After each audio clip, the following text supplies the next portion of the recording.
Bonsoir chers téléspectateurs, bienvenue dans cette émission. Aujourd'hui nous avons l'honneur de recevoir Massamba Kane. Massamba Kane, c'est le président fondateur de senenews.com. C'est un site d'information qui est basé ici au Sénégal. Massamba Kane, bonsoir et merci d'avoir accepté notre invitation. Bonsoir Fred Antewili, merci beaucoup pour l'invitation. Très bien. Alors, est-ce que vous pouvez vous présenter un peu plus davantage pour nos internautes qui ne vous connaissent peut-être pas? Oui, très bien. Donc, on vous l'avait dit, donc, moi, je m'appelle Massamba Kane. Je suis aujourd'hui le président fondateur du groupe CNews. Je suis avant tout un consultant en informatique spécialisé sur toute la partie web et j'ai eu une expérience assez diverse et variée en France dans plusieurs sociétés aussi bien diverses que variées sur des secteurs d'activité que sur des technologies différentes. Voilà. Justement, vous êtes basé en France depuis plusieurs années, c'est de là où vous avez lancé CNews. Dans quel contexte vous avez lancé ce projet CNews? Alors c'est une très bonne question parce que vous savez, moi je suis diplômé en ingénieur informatique et à la sortie d'école, la question qui se posait c'est qu'est-ce que je peux faire pour participer à l'économie de mon pays, au développement de mon pays. Et c'est là d'où m'est venue l'idée de pouvoir créer un site internet. Un site internet à la base parce que je suis ingénieur en informatique et que ça rentrait dans mes cordes. Et vu à l'époque l'écosystème technique qui existait, les sites d'actualité qui existaient, donc on était vraiment au tout début, je me suis dit voilà, donc c'est là l'occasion de pouvoir allier l'utile à l'agréable et de pouvoir lancer un site d'actualité. Et c'est ainsi de suite au fur et à mesure que ça a avancé, on a vu l'envie, l'appétit vient en mangeant comme on dit, du coup on a grandi jusqu'à aujourd'hui. Et très bien. Voilà. Est-ce que vous avez parcouru du chemin, parce que c'est depuis 2010, est-ce qu'aujourd'hui vous êtes satisfait de là où vous êtes ou bien vous vous attendiez à plus aujourd'hui en 2022? Alors, vous savez, le monde du digital, c'est un monde qui évolue, qui bouge très rapidement. À l'époque, le contexte était différent. C'était vraiment de pouvoir participer. Plus on avance, plus on s'aperçoit que la technologie évolue et qu'il faudrait que nous soyons à la pointe de la technologie pour pouvoir répondre à des exigences, notamment pour les utilisateurs, qui vont utiliser l'outil bien sûr, mais vient s'imposer tout le reste, donc c'est-à-dire tous les réseaux sociaux, que ce soit Facebook, YouTube, qui arrivent avec des contextes assez différents. Donc forcément, le contexte initial est différent de ce contexte d'aujourd'hui. Et si on se base à ce contexte d'aujourd'hui-là, il y a éventuellement en fait, un grand chemin à parcourir encore. Donc on va dire qu'on n'a pas encore atteint, on n'est pas au niveau escompté pour aujourd'hui, mais à l'époque, quand on a créé, effectivement, on n'avait pas pensé que 10 ans après, on en serait là et que l'entreprise existerait pour être aujourd'hui une référence en termes de médias en ligne au Sénégal. Très bien. Alors, le Sénégal, sur le continent, fait partie des pays qui sont en avance d'un certain point de vue en termes de digital. Et l'exemple le plus concret, c'est qu'on a plusieurs centaines de sites Internet au Sénégal. Oui. Qu'est-ce que CNews offre de plus ou de différent que les autres? Alors, vous savez, bon, je pense que vous savez que carrément que sur ces aspects, sur la presse, entre guillemets, hein, la presse en ligne ou la presse écrite normale, c'est une ligne éditoriale. Une ligne éditoriale, c'est vraiment de pouvoir définir les éléments sur lesquels notre équipe, nos publications ou les informations que nous partageons soient et restent sur une ligne bien définie et partagées pour qu'on puisse participer au développement et à l'éveil des consciences. Donc aujourd'hui, c'est les news, on est resté sur notre credo au début qui est de vivre l'actualité autrement. De vivre l'actualité autrement, c'est de ne pas pouvoir tomber dans la facilité, d'essayer de pousser, et d'ailleurs même c'est la raison pour laquelle nous avons lancé un service premium. Le service premium qui permet à des utilisateurs de pouvoir s'abonner moyennant un certain montant et de pouvoir accéder à des informations qui sont un tout petit peu hors du cadre normal. Donc forcément, on essaie de définir une ligne éditoriale qui est spéciale pour CNews. Forcément, la concurrence elle est rude.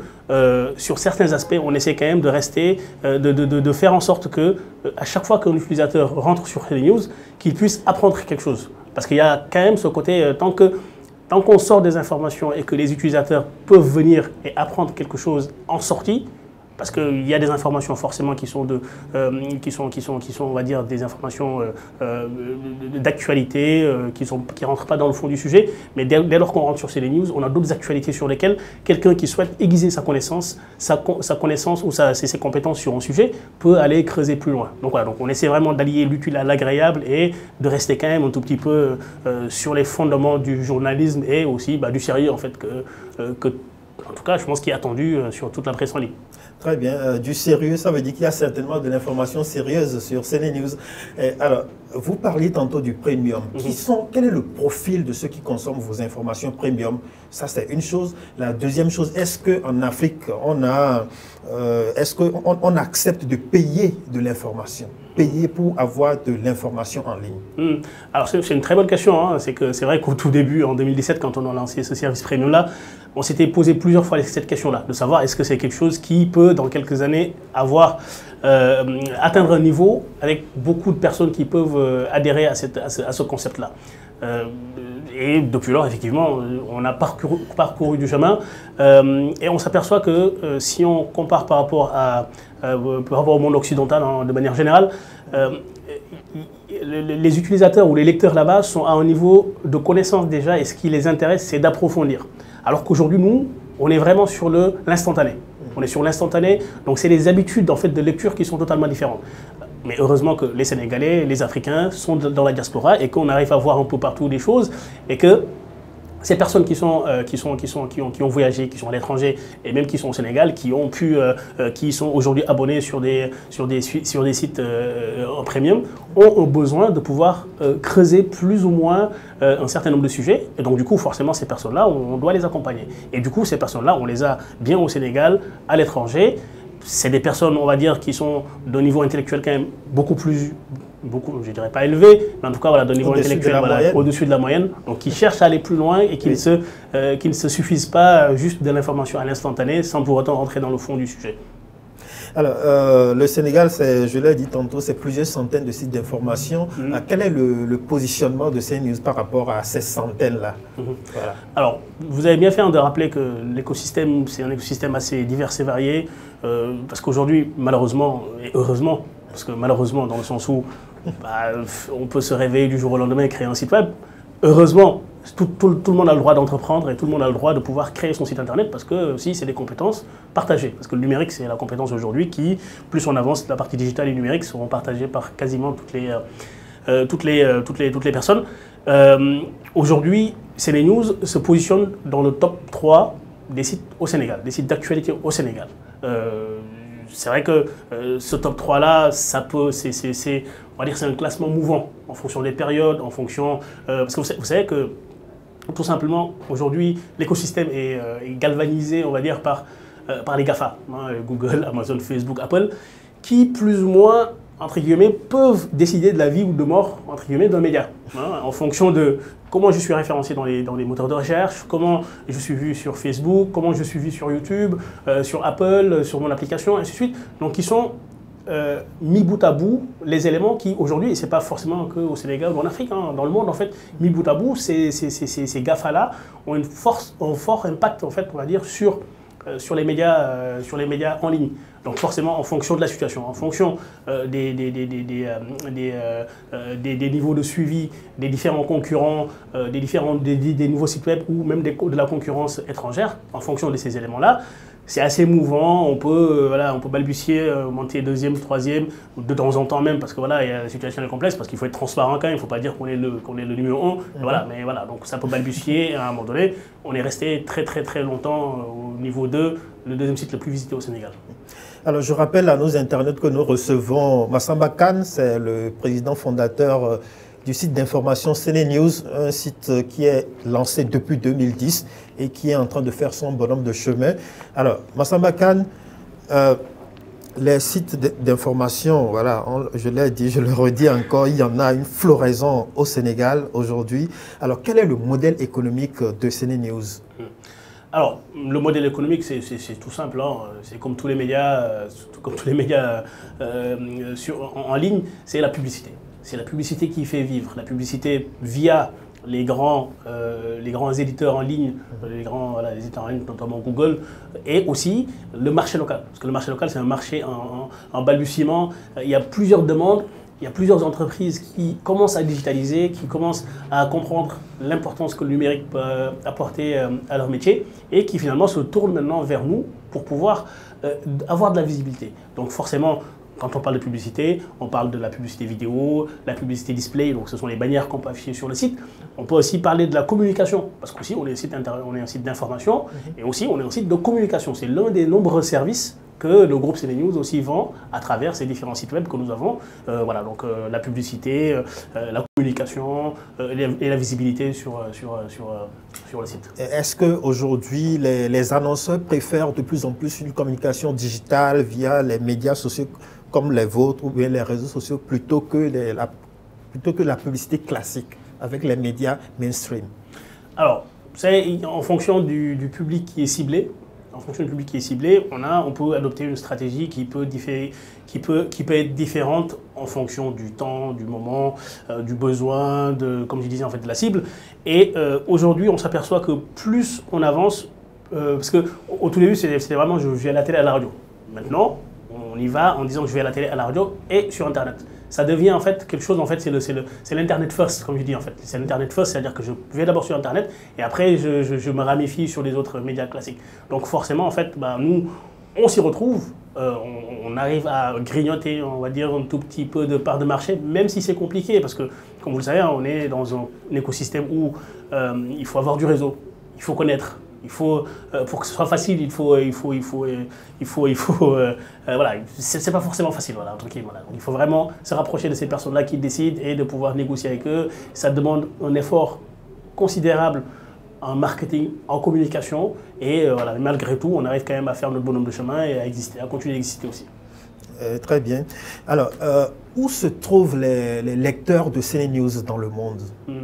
Alors aujourd'hui, CNews, nous avons 60 à 70% de nos lecteurs qui sont au Sénégal, ensuite la France, et après dans la sous-région en Afrique de l'Ouest. Donc bien évidemment dans les pays à connotation francophone notamment, mais aussi au niveau de la diaspora, parce que même si quand je parle de la diaspora, je fais référence à l'Italie, à l'Espagne, aux États-Unis, où il y a nos compatriotes sénégalais qui sont expatriés, qui sont de la diaspora et qui, eux, sont francophones, parce que c'est Google, je donne l'exemple de Google, ou Facebook, ou les réseaux sociaux, ils promouvoient des contenus par rapport aux settings, aux réglages qui sont faits sur le téléphone et que forcément donc, des médias qui sont à connotation francophone sont plus proposés à ces compatriotes-là, même s'ils sont dans des pays plutôt anglophones. Voilà. Est-ce qu'il y a déjà éventuellement des grands groupes qui sont intéressés par ce que CNews fait et qui vous ont approché pour vous proposer un rachat éventuellement? Oui, pour être transparent, oui. À plusieurs reprises. À plusieurs reprises. Mais vous savez, quand on a la fibre patriotique, j'ai envie de dire, quand on a la fibre patriotique, parce que... Ce sont des groupes étrangers? Oui, bien sûr, ce sont des groupes étrangers. Indépendamment du fait qu'il y a l'aspect pécunier, il y a aussi ce souci de savoir qu'est-ce que ce groupe a comme objectif en essayant de racheter CNews. Qu'est-ce qu'il va véhiculer comme message? Et quelle sera, moi, ma responsabilité? Mon rôle d'avoir permis d'avoir ouvert la porte à une entreprise qui peut-être, sans pour autant avoir identifié ses objectifs qui sont peut-être sains ou peut-être malsains, on ne sait pas. Mais voilà, donc moi cette responsabilité-là qui est de dire que je vais me débarrasser de CNews pour voir l'aspect pécunier, c'est quelque chose que j'ai relégué au second plan pour essayer quand même de rester et de continuer à faire grandir avec nos compatriotes au Sénégal, et bien sûr avec aussi nos confrères de la sous-région. Massamba Kane, est-ce que ce n'est peut-être pas parce que la proposition n'est pas assez grosse que vous avez refusé? Est-ce que c'est vraiment patriotique ou des raisons patriotiques? Bon, alors, ils vous ont proposé combien? Non, ça je ne pourrais pas le dire. C'est clair, je ne pourrais pas le dire. Je pourrais pas le dire. Mais je pense que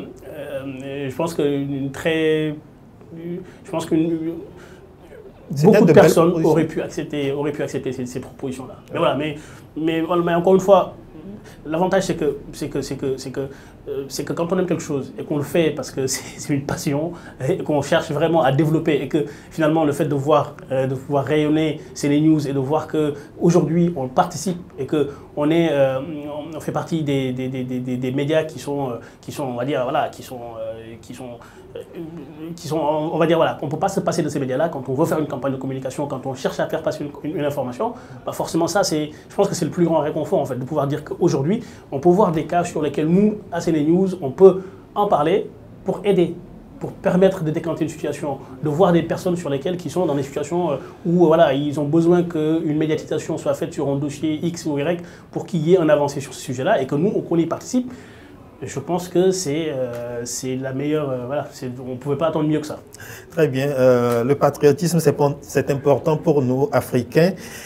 Alors, est-ce qu'il y a des projets à venir dans le cadre de CNews ou bien dans le cadre de vos compétences qui sont le numérique, le digital? Est-ce qu'il y a d'autres projets? Alors, vous savez, on n'en a pas parlé, mais je pense qu'aujourd'hui, le groupe a évolué, a grandi, parce que nous avons acquis 3 sites internet, hein, donc metrodakar.net, Sunubuzz.sn et 11 d'Afrique, donc sur la partie sport, sur la partie divertissement et sur la partie actualité, parce que quand même, il faut essayer de toucher le maximum possible les différents pans de la société. Et forcément, quand on parle de people et quand on parle de sport, c'est les choses qui intéressent nos compatriotes. Et sachant que CNews a vocation, lui, à être sérieux et à continuer à être sérieux, donc il faut des informations d'infodivertissement, de sport qui intéressent d'autres lecteurs sur lesquels on voulait se positionner. Et aujourd'hui, on arrive à se positionner dessus pour pouvoir faire évoluer.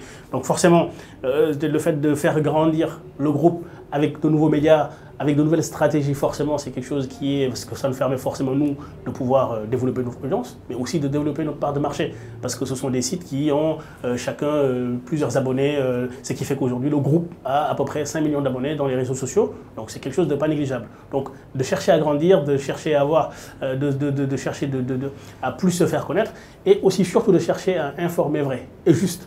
C'est un des sacerdoces aujourd'hui, parce que, comme vous le savez, hein, à l'ère du numérique, l'information est accessible à tout le monde, hein, et que plusieurs personnes, plusieurs personnalités peuvent se lever et dire qu'ils sont journalistes. Et ce qui est, je veux dire que c'est du journalisme citoyen, donc ce qui est plutôt positif en fait. Donc c'est pas à décrier ou quoi que ce soit, mais je veux dire qu'à cette terre-là, il peut y avoir toujours des aspects sur lesquels il faut être très patient. Donc là, nous, on essaie vraiment de s'organiser pour être beaucoup plus crédible qu'on ne l'était encore, pour justement que l'information qu'on puisse sortir sur CNews soit une information fiable et juste. Très bien. Une information fiable et juste, on en a besoin. Alors, on est à l'ère du numérique et justement, ça va très vite. Tout le monde peut s'improviser journaliste, c'est-à-dire producteur et diffuseur de l'information parce qu'il a son smartphone, parce qu'il a son iPhone, ainsi de suite. Alors, quelle est pour vous la parade pour faire face aux fake news? Parce que tout le monde veut informer, tout le monde veut être journaliste et Absolument. tout le monde veut être le premier à donner l'information. Pour vous, c'est quoi la parade?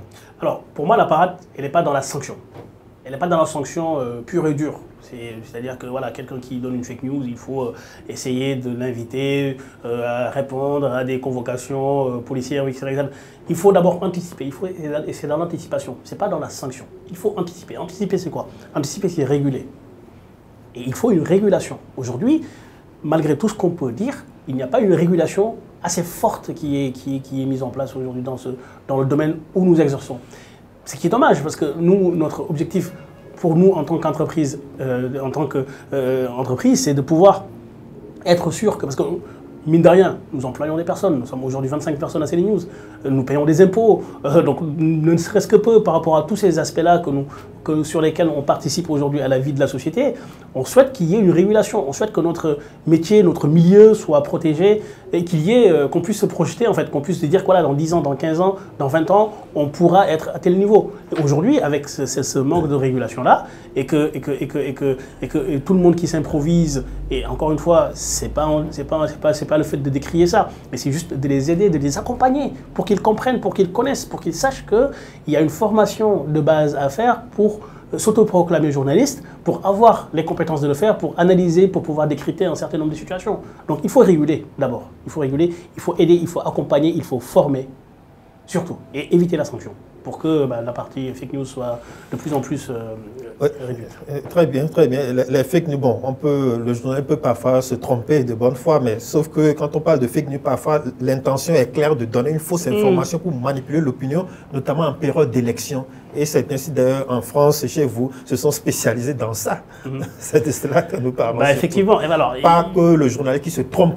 Il y a deux aspects. Il y a l'aspect occulte, où aujourd'hui, parce que là, on part que... Parce que même si on suppose que c'est une organisation, est-ce qu'on a les preuves réelles, concrètes que c'est une organisation qui existe, qui est là pour faire de la fake news? Parce que là, quand on parle de l'histoire de l'Ukraine et de la Russie, On peut voir à tout va que voilà, certains au Mali, ils positionnent des fake news pour se positionner sur X, Y, Z raison. Ce sont des entités, des États aussi qui ont des politiques. Et parce que tous les États n'ont pas d'amis, donc des intérêts. C'est pour défendre leurs intérêts aussi. Donc chacun a sa politique. Et c'est comme quand on parle de cybercriminalité, quand on parle d'usage de faux comptes sur Internet. Parce que là, on ne parle même pas de fake news, en fait. On parle d'usurpation d'identité. Donc, encore une fois, c'est quelque chose, en fait, sur lequel la régulation, elle est d'abord, je suis d'accord, hein, elle est d'abord politique. Parce qu'il faudrait, encore une fois, que ce soit politique. Parce que dès lors qu'on n'est pas capable, dans un premier temps, de faire le distinguo dans un premier temps entre les utilisateurs, qui sont les utilisateurs qui sont capables de donner les bonnes infos, et ceux qui travaillent dans les fake news, je ne pense pas qu'à un niveau beaucoup plus élevé, qu'on puisse avoir cette capacité, nous en tout cas aujourd'hui au Sénégal, à dire que voilà, les entreprises, les grosses entreprises qui actent ou qui suivent vers la partie... parce que finalement, pourquoi je dis ça? Parce que ces grandes entreprises-là, finalement, tout simplement quand on regarde aujourd'hui l'écosystème, ces grandes entreprises, ils font passer ces messages via d'autres sites internet. Finalement, en fait, c'est au niveau plus bas. Parce que s'il y a une entreprise qui est spécialisée sur la partie pour faire du fake news, entre guillemets, et qu'aujourd'hui, la personne qui reçoit l'information avant de la retraiter sur son site est conscientisée que cette information-là, elle peut être à caractère fausse, donc là, je pense que le travail, il est gagné, en fait, là. Il faut vraiment qu'au niveau le plus bas, que les personnes qui relayent ces informations-là soient formées et puissent identifier et distinguer et différencier qu'est-ce qu'une fake news d'une vraie information. Et il est là le challenge, en fait. Il n'est pas d'aller voir les... Exactement, c'est la question de la formation, de l'anticipation, de la régulation. Et je pense qu'il est d'abord là, le premier acte à poser avant de pouvoir aller... C'est d'ailleurs pour ça que ces années... On parle de plus en plus de fact-checking, mais ce n'est pas quelque chose de nouveau. Ça a existé depuis plusieurs décennies, sauf que voilà, avec l'avènement du numérique, ça devient beaucoup plus urgent de le faire. Alors, Massamba Kane, quel regard jetez-vous sur la presse en ligne de manière générale au Sénégal, l'environnement de la presse digitale? Qu'est-ce que ça vous inspire? Alors, comme je disais, hein, je pense qu'il nous manque de la régulation. Ça, c'est la première chose qu'il faut dire. Au-delà du fait qu'il faut saluer certains efforts, parce qu'encore une fois, il faut que chacun puisse entreprendre s'il le souhaite. Quelqu'un qui souhaite lancer son site internet pour pouvoir faire une activité, je pense qu'avec de bonnes intentions, il peut être rattrapé par peut-être de mauvaises ou autres, ça c'est autre chose. Mais en tout cas, il nous faut de la régulation. Il nous faut que le code de la presse, tant attendu, tant parlé, prenne en compte nos besoins, nos exigences, nos attentes. En l'état actuel, ce n'est pas le cas. Le nouveau code de la presse ne prend pas suffisamment en compte la presse en ligne. En l'état actuel, le nouveau code de la presse ne prend pas suffisamment en compte le digital. Quels sont les points sur lesquels vous avez des reproches? Aujourd'hui, par exemple, quand on prend l'exemple des youtubeurs qui se considèrent comme des journalistes, on les met où? Ils sont pris comment? Ils sont considérés comment par le code de la presse? Moi, en tout cas, à ma connaissance de la lecture de ce que j'ai sur le code de la presse, il n'y a pas encore de choses qui soient assez détaillées sur ces aspects-là. Et indépendamment même de ces youtubeurs ou de ces tiktokers-là, il faudrait vraiment que la réflexion soit d'abord digitale. Parce que le digital va rentrer dans tous les métiers. Il faudrait qu'on réfléchisse d'abord à comment le digital peut permettre d'anticiper le maximum sur plusieurs domaines. Là, on parle de la presse, mais il y a d'autres activités sur lesquelles le digital devra permettre de pouvoir anticiper et d'être beaucoup plus serein. Et aujourd'hui, la réflexion qui a été faite, elle a été faite sur comment faire en sorte que les sites internet et limiter la réflexion aux sites internet, aux réseaux sociaux, c'est peut-être méconnaître, entre guillemets, l'impact que le digital, parce que quand on parle de digital, on parle d'intelligence artificielle, on parle de big data, on parle de machine learning. Donc c'est des choses beaucoup plus évoluées sur lesquelles ça évolue très rapidement. Et dans les 2, 3 ans, 4 ans à venir, le code de la presse devient obsolète. Devient obsolète parce que ces éléments-là, ils ont été mis de côté, ou peut-être par connaissance ou méconnaissance, j'en sais rien. Mais en tout cas, voilà, ils ont été mis de côté et qu'il faudrait revoir. Et sachant que l'ancien code de la presse, par rapport à celui-là, donc il y a plusieurs années, voire des décennies qui ont passé avant qu'il y ait des changements.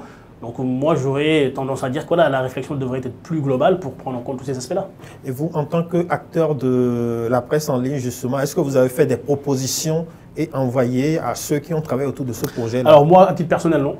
Moi, à titre personnel, non, parce que j'ai pas eu l'occasion. Il y a une organisation de la presse en ligne.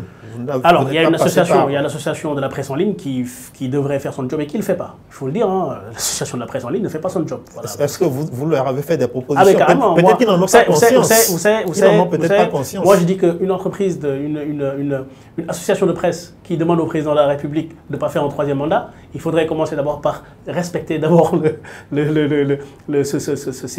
ces préconisations d'abord en interne, d'abord avant de donner des conseils au président de la République. Donc, quand on va voir le président de la République en disant « Écoutez, monsieur le président, vous ne devez pas faire 3 mandats », écoutez, mais il va dire « Mais vous êtes des rigolos. Bah, réglez vos problèmes de mandat dans une association avec votre niveau à une échelle plus bas avant de venir me voir. » Là-bas aussi, il y a un problème de mandat qui se pose. Il y a un grand problème de mandat qui se pose. Et il faut le dire. Hein, il faut le dire. Oui. Cette association de presse-là qui existe, elle n'est pas pour l'intérêt de la presse en ligne. Pour moi, une association, elle est là pour aider, pour accompagner. Il faut que les journalistes aient des mutuelles. Il faut que les journalistes puissent, en cas d'accident, être pris en charge. Il faut que les journalistes puissent préparer leur retraite. Aujourd'hui, plusieurs médias embauchent du personnel sans aucun contrat. L'association, elle est là. Elle devait être là pour combattre ces problématiques-là, ces failles-là, pour aider les journalistes, pour pouvoir être dans des conditions plus adéquates. Mais elle n'est pas là pour enrichir ou pour être le porte-voix des patrons de presse. Oui, les patrons de presse, d'accord, mais les patrons de presse, ils doivent d'abord se battre pour leurs équipes, pour leurs effectifs. Et aujourd'hui, malheureusement, ce n'est pas le cas. Oui, ce sont des problématiques intéressantes que vous soulevez, mais moi, je me dis encore une fois, est-ce que vous les avez sensibilisés? Peut-être qu'ils n'en ont pas conscience comme vous. Pour ma part, oui. Pour ma part, oui. Bah, j'ai sensibilisé et j'ai encore sensibilisé. Pour ma part, à titre personnel. Je l'ai fait, oui. Je pense que, voilà, on s'en connaît tous dans ce monde-là et que, voilà, malheureusement, là, ce que je dis là, ça va être diffusé, mais je pense qu'ils vont comprendre que là, ce que je dis là, je n'ai pas besoin de tourner autour du pot pour passer le message. On a besoin que cette association-là, ou que ces associations-là, soient réglementées et qu'on puisse se battre pour l'intérêt des journalistes et pas pour les patrons de presse. Très bien. L'intérêt des journalistes, oui. Alors, on avait prédit la disparition de la presse papier avec l'avènement du numérique, mais on se rend compte que la presse papier résiste toujours. À votre avis, jusqu'à où elle résistera? Est-ce qu'il y aura toujours cette coexistence pacifique entre la presse en ligne et la presse papier, ou bien il y aura des changements dans les années à venir? Non, moi je pense que je suis pas d'avis que la presse papier disparaîtra. Je pense qu'elle va continuer à exister parce que il faut de la matière. Il faut de la matière pour lire, il faut de la matière pour certains, pour assimiler un certain nombre d'informations. Et c'est pareil en fait, que ce soit la lecture de manière globale, parce qu'aujourd'hui, tous les livres sont quasiment digitalisés. On peut les trouver sur Internet, on peut les installer sur des applications et lire ces livres-là. Et je suis partisan du fait que la presse écrite continuera à vivre. Peut-être avec une zone de turbulence qui va être assez importante, parce que personne ne saura anticiper les éléments sur ces aspects-là. Mais à mon avis, la presse écrite continuera à exister et il y aura toujours son bonhomme de chemin à faire. Alors, vous qui êtes spécialiste du numérique et tout ça, et comment est-ce qu'on peut utiliser le numérique pour régler la question du chômage qui est prégnant en Afrique? Moi, j'ai toujours dit que le digital, c'est la solution. C'est la solution pour le chômage. Le digital, le numérique sont les solutions pour le chômage. Parce qu'aujourd'hui, il n'y a aucun métier sur lequel il n'y a pas ce besoin en digitalisation. Aujourd'hui, si on avait opté pour former nos jeunes sur la partie digitale, qu'ils maîtrisent les nouvelles technologies et qu'ils soient capables de développer de nouveaux services sur ces aspects-là, je pense que plus on avancera, plus ce métier prendra du poids et qu'on répondra le maximum possible à un chômage. Parce que moi, je regarde par exemple, nous, ce que nous faisons aujourd'hui sur Internet, même si on parle de la presse papier. La presse papier, c'est quoi? La presse papier, donc là, je ne parle même pas de la presse en ligne. La presse papier, c'est d'abord des journalistes qui vont aller saisir leurs outils sur des applications qui leur permettront de pouvoir traiter, de faire de l'infographie, de faire des montages, de pouvoir les sortir. Donc tout ça, il ne faudrait pas que ce soit maintenant le digital, ce soit quelque chose qui soit mis de côté par rapport aux différentes formations que les jeunes font. Il faudrait que le digital rentre dans les mœurs. Il faudrait que les jeunes soient formés au tout début, indépendamment du métier sur lequel ils veulent s'orienter, à utiliser le digital. Et une fois qu'ils savent utiliser le digital, c'est là qu'ils pourront développer des services. Et aujourd'hui, cela permettra de résorber le maximum possible le chômage. Donc, il faut que le numérique, l'informatique fasse partie de la formation dès le bas âge. Exactement. De manière classique. Exactement. Il ne faudrait plus que ce soit une option. Voilà. Faudrait plus que ce soit une option. Comme on va à l'école dès le bas âge et qu'on apprend le français et qu'on apprend après l'anglais, il faudrait que l'informatique soit quelque chose. Et quand je parle d'informatique, je ne parle même plus de l'informatique en tant que telle. L'informatique, la programmation, le développement web, le développement d'applications, que ce soit des choses assez poussées sur lesquelles les jeunes peuvent sortir et avoir des compétences qui vont avoir un réel impact aujourd'hui sur la vie de tous les métiers au niveau du Sénégal. Oui, alors, on parle du numérique. En parlant de numérique également, on parle un peu intelligence artificielle. Alors, comment est-ce que, je ne sais pas, on dit que dans les années à venir, il y a beaucoup de millions d'emplois qui vont être perdus. D'ailleurs, ça a commencé au Japon, aux États-Unis, en Chine. Voilà. Comment est-ce que l'Afrique peut traverser cette période-là où la caissière dans le supermarché peut perdre son emploi, même les journalistes, parce qu'il y aura des robots qui vont écrire des articles, risquent de perdre leur emploi. Alors, comment est-ce que vous voyez cette évolution-là et où est-ce que l'Afrique se positionne?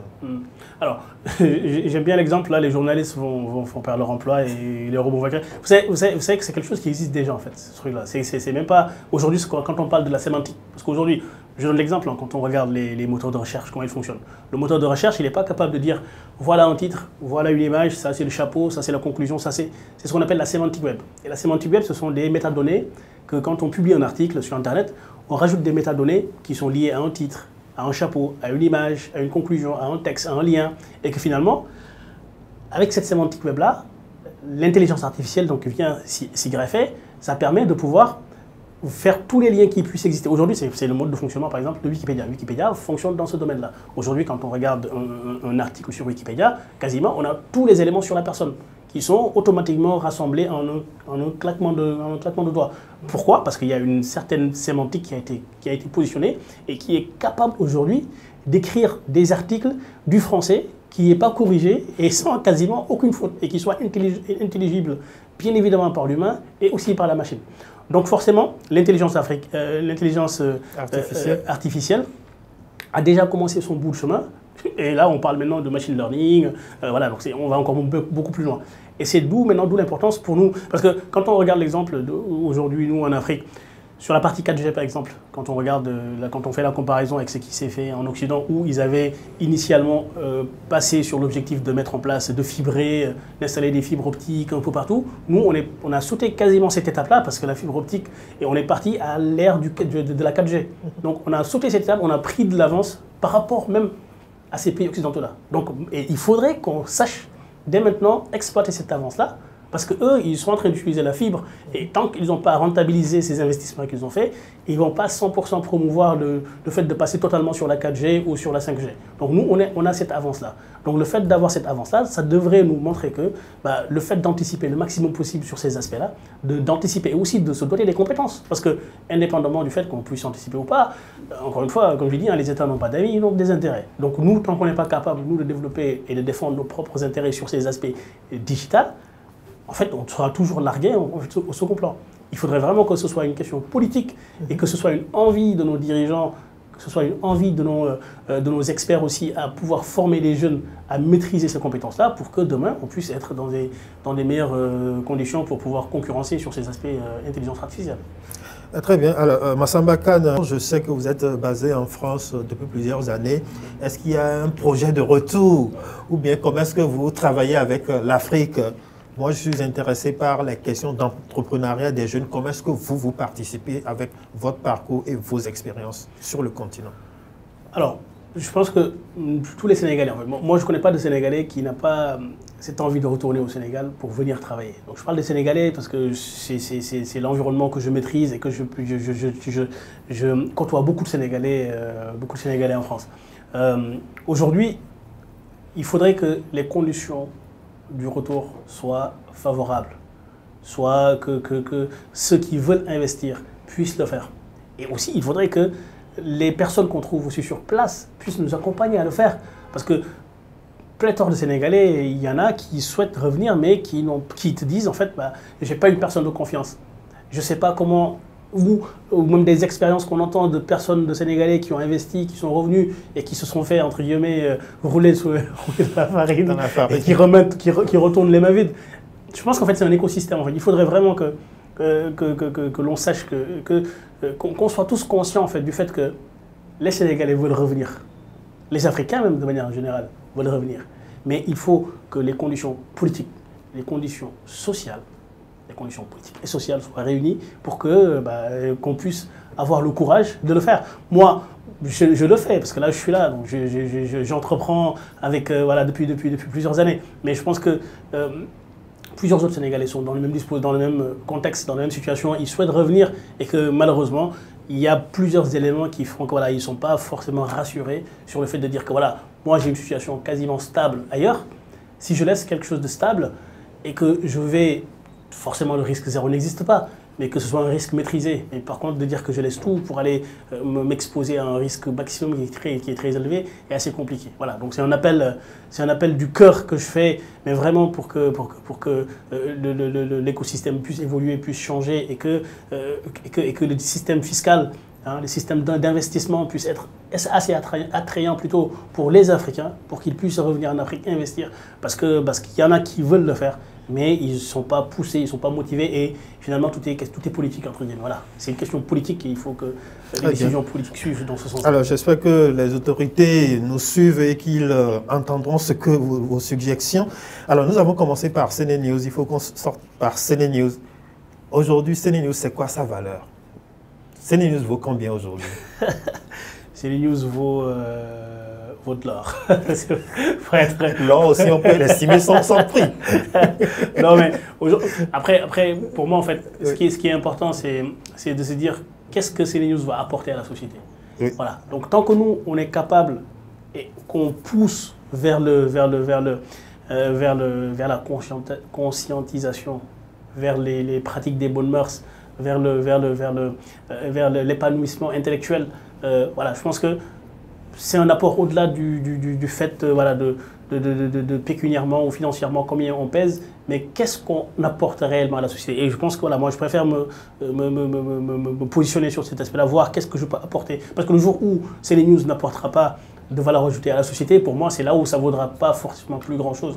Quel que soit l'aspect financier qui peut suivre derrière. Voilà, c'est vraiment qu'est-ce qu'on peut apporter à la société et comment on peut accompagner nos jeunes, nos frères à pouvoir s'épanouir, à pouvoir former une carrière, à pouvoir se préparer pour la retraite aussi, parce que tout ça, c'est des choses qui se font, qui se préparent et que petit à petit, il faut essayer de le faire et que j'exhorte et j'invite aussi tous mes collègues qui sont dans le domaine-là de pouvoir aussi vraiment pouvoir accompagner les jeunes dans la formation de carrière, dans les bonnes orientations et que ce soit l'humain qui soit d'abord dans le cœur des projets avant que ce soit d'autres aspects autres. Voilà. Massamba Kane, merci.